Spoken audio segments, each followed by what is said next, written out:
मराठा आरक्षणाच्या मुद्द्यावरून राज्यभरात आंदोलन करणारे मनोज जरांगे पाटील आणि राष्ट्रवादी अजित पवार गटाचे नेते छगन भुजबळ यांच्यामध्ये पुन्हा एकदा कलगीतुरा रंगलाय। भुजबळांनी जरांगेवर पळून जाण्याचा आरोप केल्यावर आता जरांगेंनीही म्हातारपणी पापाचा डाग लावून घेऊ नका असं म्हणत भुजबळांवर जहरी टीका केली आहे। राष्ट्रवादी काँग्रेसचे नेते आणि मंत्री छगन भुजबळ यांनी अंतरवली पोलिसांच्या कारवाईनंतर मनोज जरांगे तिथून निघून गेला होता। रोहित पवार आणि राजेश टोपे यांनी त्याला पुन्हा तिथं आणून बसवलं। जरांगे आल्यानंतर या दोघांनीही शरद पवारांना सुद्धा तिथं बोलावून घेतलं असा दावा केला होता।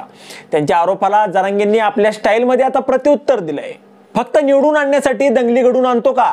म्हातार वयामध्ये असं बोलणं योग्य नाही। तुमचं वय काय? आपण ज्येष्ठ नेते आहात, तुम्ही काय बोललं पाहिजे हे गरजेचं आहे।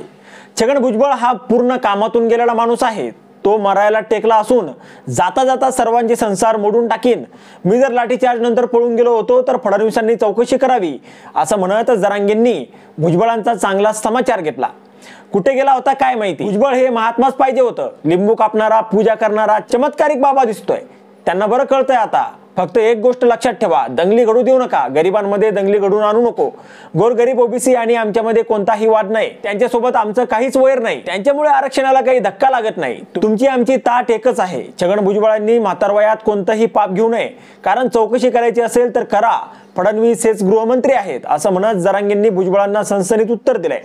आता यावर तुम्हाला काय वाटतं? तुमचं मत कमेंट बॉक्समध्ये लिहायला अजिबात विसरू नका। व्हिडिओ आवडला असेल तर जास्तीत जास्त शेअर करा आणि आतापर्यंत राजकीय तडका आपण आपल्या या चॅनलला सबस्क्राइब जर केलेलं नसेल तर चॅनलला सबस्क्राइब करा।